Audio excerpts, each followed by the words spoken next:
Auger here, recording my week 7 ethical presentation, my second of two on the subject of boundaries with teacher-student relationships. Managing successful and professional teacher-student relationships is the focus of my work and research. And in addition to my presentation, I had a Skype conversation yesterday with one of my former professors who teaches ethics at Sonoma State University and Dominican University, Henry Schreibman, and I'll be referring to that as an additional source as we go through the presentation. To start with, I want to discuss the format. I really liked what I did in week 2 with a research quote on the top and an explanation or a way to put it into practice on the bottom and my personal responses. So first I started with a book, and that is authored by Annette Hemmings and Judith Pace, called Theory, Research, and Practice, Classroom Authority, 2006. And this quote stuck out to me early in my reading through of the resource. That students were willing to work hard, this is a case study, in Mrs. Knight's classroom because Mrs. Knight was truly interested in student learning and her students' academic success, and she validated and incorporated student contributions into the curriculum in use. One of the things that I am strong on in my classroom is student-teacher relationships, and I feel like we can have fun, I can value you, and I can get to know you a lot as an individual as you are participating. So for my response, I wrote, ethically, I don't feel successful when teaching, unless I feel a reflection of security and enjoyment from my students. I feel like their success starts with a feeling of being welcomed, a feeling of being honored, for lack of a better word, or that they are valued in my classroom. And that's the foundation for any learning that will take place, and I think that's so essential to who I am as a teacher.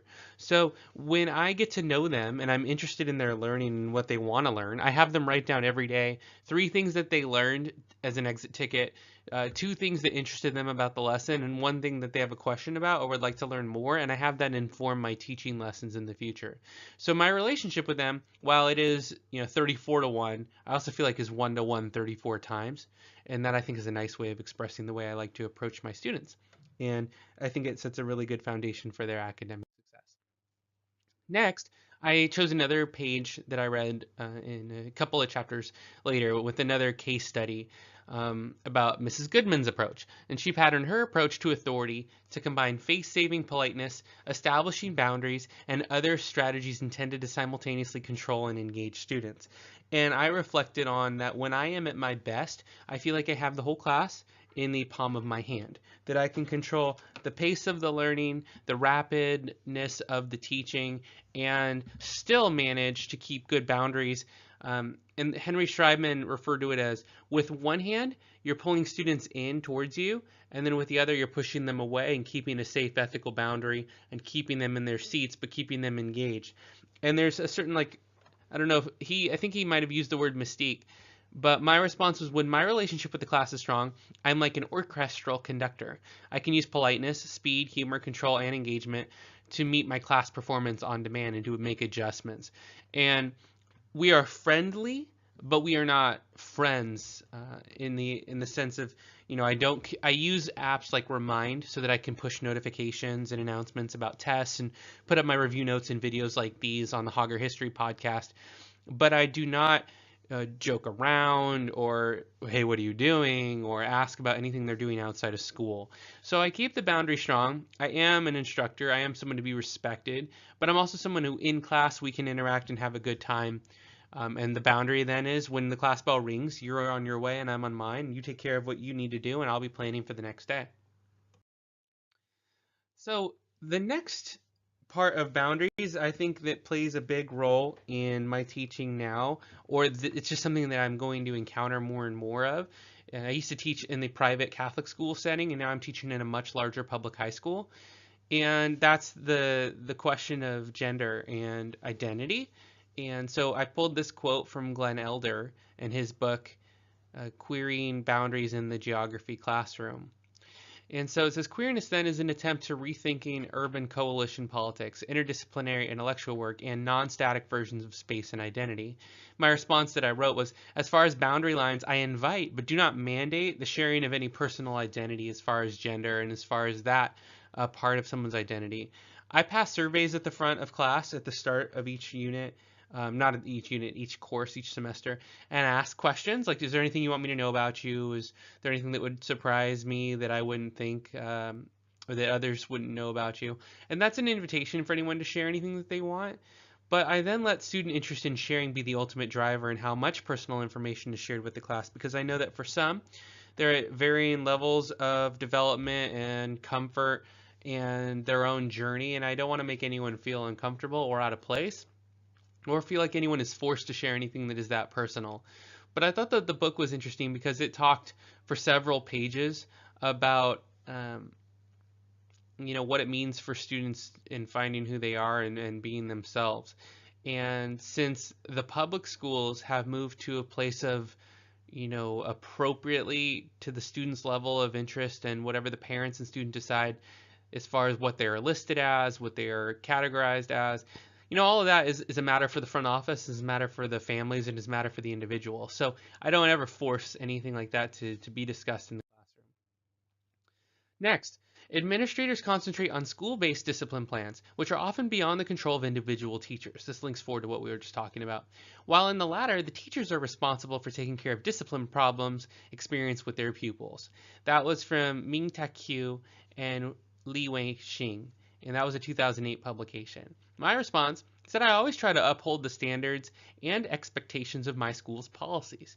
Even when I disagree and students present common sense alternatives or when they're complaining about things that are policies, I try to stride on the side of policy and embrace their creativity and invite them to bring up their thoughts and concerns to the people who make those decisions, because I feel like their value, their viewpoint is important, but it's not my job to be their buddy and to also piggyback on the stress and complain about school, because then I'm not being a responsible leader. I'm not being someone who teaches that there will always be boundaries and difficulties in these relationships and in life, and you're going to have to do a certain amount of accepting policy if you want to work at a place for any longevity. That doesn't mean that you can't improve a policy or bring your suggestions or voice your opinion. That's very, very important, and I feel like as a history teacher, we see how important that it can be in history. But I always want to be seen as not exactly the authority, but someone who understands that I am the teacher and I am also bound by policies and contract and conditions. And at the same time, if I think something is really valid, I will voice my concerns in a way that is respectful and in a way that is constructive of building that progress. Next, from Fincham and Quee in 2010, relationships can be emotionally draining, challenging, and take students' mind off their work. Maturity comes through experience, and oftentimes that experience can be difficult. My response is that relationships ebb and flow for my high school students all the time. They're starting relationships, breaking relationships, they're dating, they're maturing. I greet them daily at the door at the threshold every single time. Sometimes I can see that students are happy, and other times they are heartbroken, or they're struggling, or they're having difficulties in their personal life. One boundary line for me involves this line. I attempt to not get involved. I don't offer guidance. If I'm asked directly, I'll give an appropriate response for general advice, but tell them they should consult their counselors, their family, their support group, their guardians, and suggest they seek out good guidance from family or friends or counselors who have the training and who have the specialty and who have the time with them outside of the classroom to handle these important issues. I don't mind sharing stories from my own personal experience, things that have helped me, things that have guided me. But as far as prescribing something to a high school student, not something I feel like is appropriate, not something I feel like is helpful. And it's not just a sense of being scared of the liabilities therein, it's that, but it's also with respect for their life and that I am their teacher. I'm there to impart learning and wisdom where I can, but not exactly to be telling them what they should be doing on a daily basis or how they should be living their life. I am there to listen, and certainly if I can listen and then direct them to a parent or a counselor and be someone who has an ear for them and who is welcoming, that's a great service, because sometimes as a teacher, they may not see anybody else in their day who cares or who asks or who listens. So sometimes I can read when that is important, and then I also read when they don't want to talk about it, and I respect that boundary as an ethical concern as well. To summarize, my boundaries are firm. My relationships are important. Research is helpful and can guide us in a lot of directions and inform on what we could and maybe should not do.